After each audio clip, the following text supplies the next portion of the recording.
पिछला 4.2 तो आप लोग अल्टरनेट का खत्म हो गया था। आज नेक्स्ट चलिए आगे हम पढ़ाते हैं अगला थ्योरी। अगला थ्योरी इसमें पढ़ने के लिए है एरिया ऑफ ए ट्रायंगल, मतलब त्रिभुज का क्षेत्रफल ज्ञात करने के लिए। तो इससे पहले आप 10th क्लास में पढ़ चुके हैं, फिर 11th में भी पढ़ चुके हैं कि आप लोग किस तरह से हम लोग एरिया निकालते थे। इससे पहले 10th क्लास में जो हम पढ़ते थे जनरल मेथड पढ़े थे। यदि ट्रायंगल है तो 1/2 आधार गुना ऊंचाई करते थे, या फिर यदि विषमबाहु त्रिभुज था तो हम लोग क्या करते थे, उसके लिए हीरो फॉर्मूला लगाते थे। लेकिन फिर जब कोऑर्डिनेट ज्योमेट्री में हम लोग आए तो कोऑर्डिनेट ज्योमेट्री में हम लोग इसका क्या फार्मूला पढ़े थे, यदि कोई 3 गो पॉइंट है, याद कीजिए हम बताते हैं आप लोग को। यदि कोई 3 पॉइंट था, एरिया कैसे निकालते थे, 1/2 और उसमें क्या लेते थे, x1 यदि लिए तो y2 minus y3 plus x2 यदि लिए y3 minus y1 plus x3 लिए y2 माइनस y1। इस तरह से लेते थे हम लोग, याद कीजिए लेते थे। ये कब लेते थे, जब कोऑर्डिनेट ज्योमेट्री पढ़ते थे तब। अब तो कोऑर्डिनेट ज्योमेट्री हमको पढ़ना नहीं, पढ़ना क्या है, डिटरमिनेंट चैप्टर चल रहा है। तो इसका देखिए 3 गो पॉइंट दिया हुआ है, कह रहा है यदि a बराबर इतना x1 y1, b x2 y2 एवं c x3 y3, 3 गो पॉइंट दिया हुआ है, तो किसी त्रिभुज के शीर्ष हो तो एरिया ऑफ ए ट्रायंगल, मतलब इसका क्षेत्रफल निकालना है। तो एरिया ऑफ ए ट्रायंगल बराबर क्या होता है, 1/2 डिटर्मिनेंट ऑफ, ये मॉडुलस में क्या है, डिटर्मिनेंट है, determinant of x1 y1 x2 y2 x3 y3 बैठा देंगे, इधर 1 1 1 कर देंगे। इसका डिटर्मिनेंट के मेथड से इसको सॉल्व करेंगे, वही जो निकलेगा वो क्या निकल जाएगा, एरिया ऑफ ए ट्रायंगल हो जाएगा। लेकिन ध्यान दीजिएगा, यदि इसका एरिया निकालिएगा, ये तो न्यूमेरिकल वैल्यू है ना, हो सकता है न्यूमेरिकल वैल्यू निकालिएगा इसका मान निगेटिव भी आ जाएगा और पॉजिटिव भी आ सकता है। तो एरिया कभी भी निगेटिव होता नहीं है, इसलिए उसको निगेटिव चिन्ह को हम लोग छोड़ते हुए क्या लिख देंगे, सीधा उसका पॉजिटिव वैल्यू लेंगे। या नहीं तो यदि किसी को दिक्कत हो तो इसमें मॉडुलस लगा देना, यहाँ पर दोनों साइड से। क्योंकि मॉडुलस इसलिए लगा देंगे कि हम लोग एरिया कभी निगेटिव नहीं होता है। तो चलिए हम लोग यहाँ से क्या करें, इसमें इस तरह से मॉडुलस डाल देंगे। अब मॉडुलस जब डाल देंगे तब होगा क्या, अंदर का वैल्यू निगेटिव भी आएगा तो पॉजिटिव आ जाएगा। इसलिए हम लिख भी दिए हैं नोट में कि एरिया कभी भी निगेटिव नहीं होता है। इसका अंदर निगेटिव आ भी जाएगा तो उसको हम लोग पॉजिटिव लिखेंगे। तब दूसरा बिंदु क्या था, 3 संरेख बिंदुओं से बने त्रिभुज का क्षेत्रफल शून्य होता है। जब भी 3 को बिंदु देगा, कहेगा कि वह संरेख है, तो उसका क्षेत्रफल क्या हो जाएगा, त्रिभुज का शून्य हो जाएगा। उसके बाद देखिए इसका एग्जाम्पल, यदि किसी त्रिभुज का शीर्ष बिंदु 4.2 का ये क्वेश्चन है, आज से आप लोग का 4.2 बनेगा। 4.2 का ये क्वेश्चन है, देख लीजिए। 3 है, 2 तो खत्म हो गया जी, 3 है, 4.3 है। यदि किसी त्रिभुज के शीर्ष बिंदु 1 0 6 0 एवं 4 3 हो तो इस त्रिभुज का क्षेत्रफल ज्ञात कीजिए। तो त्रिभुज का क्षेत्रफल ज्ञात करने के लिए अभी हम लोग तुरंत फार्मूला पढ़े हैं, एरिया ऑफ ए ट्रायंगल और क्या होता है, 1/2 x1 y1 x2 y2 x3 y3 1 1 1 बैठा दिए x1 y1 देखिए तीनों का बिंदु दिया हुआ है, वहां रख दिया। अब उसको हम लोग सॉल्व करेंगे। अब जब इसको सॉल्व करेंगे तो अब ये दिमाग लगा के आप लोग को अपने से सॉल्व करना है। आप लोग यदि सॉल्व करते तो यहाँ से लेते 1 को लेते, इस पूरे रो इस पूरे कॉलम को छोड़ देते, फिर 0 को लेते, फिर 1 को। लेकिन हम देखिए क्या किए हैं, दूसरा कॉलम को लेके सॉल्व की, क्योंकि उसमें हमको दिख रहा था कि 2 ठो 0 है, इसलिए हमको कम से कम 2 ठो को सॉल्व नहीं करना पड़ेगा। इसलिए हम लोग सेकेंड कॉलम को लेके सॉल्व कर, आप लोग को मर्जी हो तो फिर किसी रो या किसी कॉलम को लेके सॉल्व कर सकते हैं। तो वहां पर फॉर्मूला 1/2 है, ये है। इस सेकेंड कॉलम को लेते, यहाँ का चिन्ह क्या होता है, निगेटिव, तो -0 इंटू कुछ भी करेंगे तो टर्म में 0 हो जाएगा, इसलिए नहीं लिखे। फिर प्लस, यहाँ का चिन्ह क्या होता है, प्लस, इसलिए लिए प्लस में 0 इंटू कुछ, तो 0 इंटू जब कुछ इस रो कॉलम को छोड़ियों को लिखेंगे फिर भी कुछ रहेगा, 0 से गुना करेंगे 0 हो जाएगा। इसलिए ये दोनों टर्म को लिखना भी जरूरत नहीं था, लेकिन हम इसलिए लिख दिए कि आप लोग को दिखे कि कैसे सोल्व किया है। 0 लेके सोल्व किया, फिर इस 3 का चिन्ह क्या होता है माइनस, यहाँ का चिन्ह माइनस होता है तो -3 लिए और इस पूरे रो को इस पूरे कॉलम को यदि छोड़ दिए तो प्रिंसिपल गुना किए तो 1 गुना 1 मिलके 1 और 6 इंटू 1 मिलके -6, तो -3 इंटू 1 -6, तो 1/2 है ये है, इस टर्म में 0, ये भी टर्म 0, ये 1 में 6 में से 1 गया -5, ये माइनस माइनस मिलके प्लस 5 गुना 3 मिलके 15, तो 1/2 इंटू 15 कितना हो गया 15/2। इस तरह से पॉजिटिव ही आया तो सोचने वाला कोई बात नहीं है, इसलिए पॉजिटिव है। इसका एरिया कितना हो गया 15/2। इस तरह से हमको लगता है कि किसी भी त्रिभुज का यदि शीर्ष आप लोग को दे दिया जाए तीनों, तो उसका क्षेत्रफल आप निकाल सकते हैं। अब देखिए आपको समस्या फिर कहाँ कहाँ आएगा।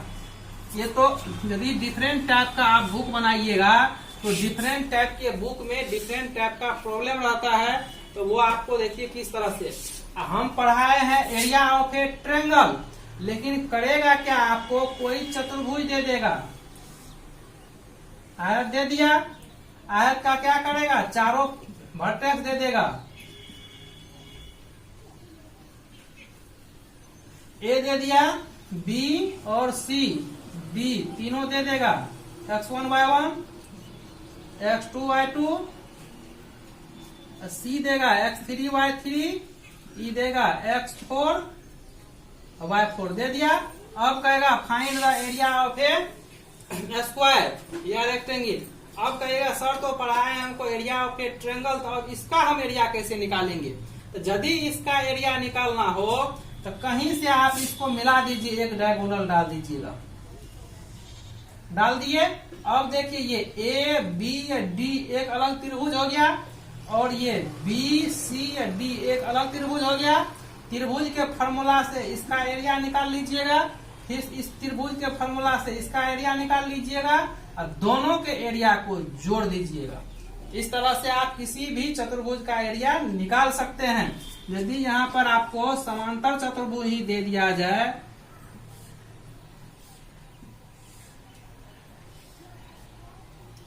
ए बी सी और डी ये चतुर्भुज यदि दे दिया जाए और ए का पॉइंट, ए का कोऑर्डिनेट दे देगा, बी का कोऑर्डिनेट दे देगा, सी का दे देगा और डी का दे देगा, कहेगा कि दिखाइए कि ये इसका एरिया ज्ञात कीजिए। एरिया कैसे निकालिएगा, एरिया जब निकालिएगा तो कहीं से इसको मिला दीजिएगा। देखिए मिला दिए तो इस पॉइंट से इस पॉइंट से इस पॉइंट से त्रिभुज बन गया। इसका एरिया आप निकाल सकते हैं, इस पॉइंट से इस पॉइंट से और इस पॉइंट से इसका एरिया आप लोग निकाल सकते हैं और दोनों के एरिया को जोड़ दीजिएगा, इस पूरे का एरिया निकल जाएगा। अब देखिए इस त्रिभुज के सहारे, फॉर्मूला के सहारे हम किसका चतुर्भुज का भी एरिया निकाल सकते हैं। फिर आगे देखिए करता क्या है, कभी कभी 3 को पॉइंट दे देगा, कहेगा दिखाइए कि ये तीनों पॉइंट संरेख हैं। संरेख का क्या मतलब, ये संरेख का मतलब होता है तीनों बिंदु एक ही लाइन पे हो, यहाँ यहाँ और यहाँ ए बी सी तीनों बिंदु कहाँ हो, एक ही लाइन पर हो। तो इसको प्रूफ करने के लिए अभी तो हम लिखा दिए हैं नोट में कि 3 बिंदु तभी संरेख होता है जब एरिया ऑफ ए ट्रायंगल 0 होता है। इसका मतलब ए का पॉइंट लेंगे, बी का पॉइंट लेंगे और सी का पॉइंट लेंगे, इस तीनों पॉइंट से एरिया निकालेंगे, ए बी सी का तीनों पॉइंट से एरिया निकालेंगे। यदि वो एरिया 0 आ गया तो कहेंगे कि ए बी सी तीनों पॉइंट्स क्या है, कोलिनियर है। कोलिनियर मतलब संरेख का इंग्लिश होता है कोलिनियर, ठीक है। संरेख का इंग्लिश क्या होता है, कोलिनियर। तो कहेंगे कि A B C are collinear, मतलब तीनों पॉइंट संरेख है। यदि इसका वैल्यू 0 नहीं आएगा तो कहेंगे संरेख नहीं है। ये क्वेश्चन पूछ सकता है। नेक्स्ट देखिए क्वेश्चन कैसे आपको घुमाएगा। जैसे करेगा क्या, जैसे कोई त्रिभुज दिया, कोई त्रिभुज दे देगा, इसमें से एक ठो वैल्यू देगा ही नहीं। जैसे इसको कह देगा x1, इसको दे देगा 2, इसको दे देगा 3 4, इसको दे देगा 5 6 दे दिया। और इसका एरिया आपको दे देगा 12 है। क्या करेगा, एरिया दे देगा 12 है, तब कहेगा एक्स का मान ज्ञात कीजिए। पहले क्या करता था, तीनों कोऑर्डिनेट हमको मिल जाता था और इसका था इस एरिया निकालिए। अब की बार एरिया भी दे दिया, सब पॉइंट भी दे दिया, एक ठो लेकिन उसमें से पॉइंट नहीं दिया। तो ये पॉइंट नहीं दिया तो हम लोग क्या करेंगे, इसमें से area of A triangle formula लगाएंगे। एरिया ऑफ ए ट्रायंगल इधर जो होता है 1/2 सब पॉइंट देंगे, x1 देंगे, 2 देंगे, 3, 4, 5, 6, 1, 1, 1 बैठा दिए। इसको जो सॉल्व करेंगे तो x के फॉर्म में आएगा कुछ इक्वेशन, इसका एरिया 12 आपको दिया हुआ है, ये है पहले से। यदि यहाँ पे 12 देंगे हम, तो 12 देंगे तो x का में इक्वेशन आएगा, इसको सॉल्व करेंगे x का मान निकलेगा। लेकिन देखिए दिक्कत कहाँ होती है, आप जो इसका एरिया 12 रखे तो x का एक ही मान आएगा, लेकिन आंसर में दिया हुआ रहेगा कभी कभी 2 मान कहीं कहीं, इसलिए दे देता है 2 मान कि ये तो आप पॉजिटिव न बैठाए हैं, ये जो 12 बैठाए हैं क्या बैठाए, पॉजिटिव बैठाए हैं। हो सकता है ये मॉडुलस, क्योंकि एरिया जो हम लोग लेते थे मॉडुलस लेते थे, या ये कहते थे कि एरिया कभी निगेटिव नहीं होता है, इसलिए हम लोग 12 रख देते थे। लेकिन हो सकता है इसका वैल्यू हम सॉल्व किए होंगे, अंदर में निगेटिव -12 आया होगा, लेकिन मॉडुलस रहने के चलते या कहिए कि एरिया निगेटिव, तो इसके चलते हम लोग 12 बोल दिए, इसका वैल्यू -12 आया होगा, ये भी तो हो सकता है। तो इसलिए जो इसका वैल्यू हम लोग यहाँ बैठाएंगे तो +-12 बैठाएंगे। क्या बैठाएंगे, +-12 बैठाएंगे। तब जो सॉल्व करेंगे तो एक बार लिखेंगे पॉजिटिव धनात्मक चिन्ह लेने पर, तो +12 बराबर इसको सॉल्व करेंगे। एक बार लेंगे ऋणात्मक चिन्ह लेने पर तो -12 लेंगे, इसको सॉल्व करेंगे। इस तरह से x का 2 मान आएगा, तब आपका देखिएगा बुक से आंसर मिलेगा। तो कभी कभी आप लोग इस बात को पकड़ नहीं पाते हैं कि ये निगेटिव क्यों दिया या निगेटिव भी हो सकता है। वहाँ पे बुक में लिखा पॉजिटिव में, आप पॉजिटिव लेते हैं, एक तो बैठा देते हैं, पता चलता है कि एक ही वैल्यू आता है, दूसरा आता ही नहीं है। इस तरह से हम लोग इसका एरिया निकाल सकते हैं। एरिया निकल गया तो क्वेश्चन देखिए टाइप कितना हुआ। पहला टाइप क्वेश्चन 3 गो पॉइंट दिया, तीनों पॉइंट से कहेगा एरिया निकालिए, एरिया निकाल लेंगे। दूसरा टाइप क्वेश्चन 3 गो पॉइंट देगा, कहेगा तीनों पॉइंट से दिखाइए कि ये लाइन क्या है, संरेख है, तो क्या करेंगे, एरिया ऑफ ए ट्रायंगल निकालेंगे, कहेंगे क्या हो जाए, 0 हो जाए। दूसरा टाइप का क्वेश्चन क्या पूछेगा, कोई भी स्क्वायर दे देगा या रेक्टेंगल दे देगा और कहेगा कि इसका एरिया ज्ञात कीजिए, तो उसको क्या करेंगे, उस एक डायगोनल डालेंगे, दोनों का एरिया अलग अलग निकालेंगे, दोनों को जोड़ देंगे, ये निकल जाएगा। तीसरा टाइप क्या करेगा, किसी त्रिभुज के 2 ठो शीर्ष देगा, तीसरा शीर्ष का कोई एक कोऑर्डिनेट देगा, दे दिया कोऑर्डिनेट, और कहेगा और इसका एरिया पता दे देगा आपको 12, तब कहेगा निकालने के लिए। इस तरह से इक्वेशन बना के हम लोग निकाल सकते हैं। चौथा टाइप क्या करेगा, कोई यहाँ पे एक कोऑर्डिनेट जो देगा 2, 3 के फॉर्म में नहीं देगा, देगा A B, यहाँ पे देगा 2A B, यहाँ पे देगा A और 2B के फॉर्म में दे देगा, कहेगा कि इसका रिलेशन, ये तीनों बिंदु संरेख है, तो इसका रिलेशन स्थापित कीजिए।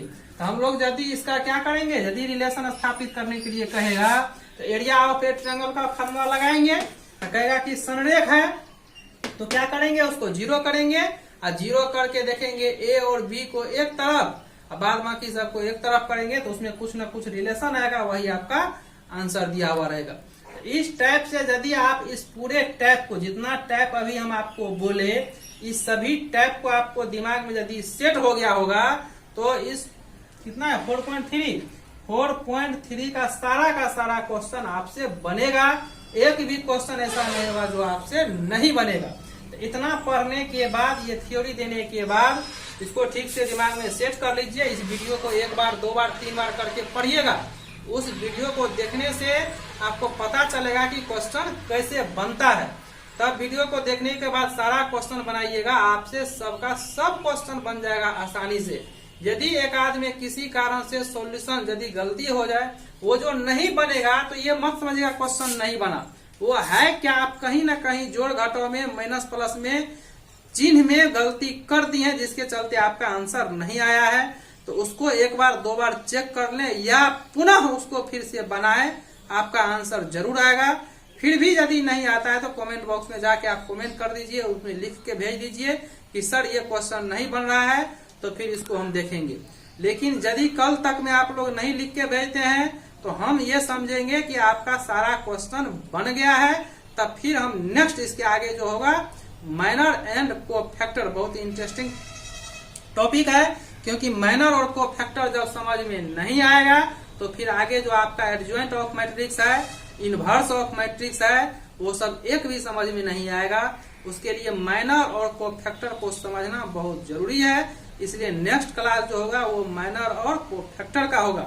इसलिए आप लोग आज इस वीडियो को देख करके, इसमें कम ही क्वेश्चन है, पूरा का पूरा क्वेश्चन बना जाइए आज, ठीक है। यदि कोई समस्या हो तो आप लोग कमेंट बॉक्स में जाके लिखें और फेयर कॉपी जरूर चेक करा लें। आप लोग जो फेयर कॉपी बनाए हैं उस फेयर कॉपी को जरूर चेक करा लें, क्योंकि बहुत दिन से आप लोग कॉपी नहीं दिखाए हैं, ठीक है। चलिए नेक्स्ट क्लास कर लें।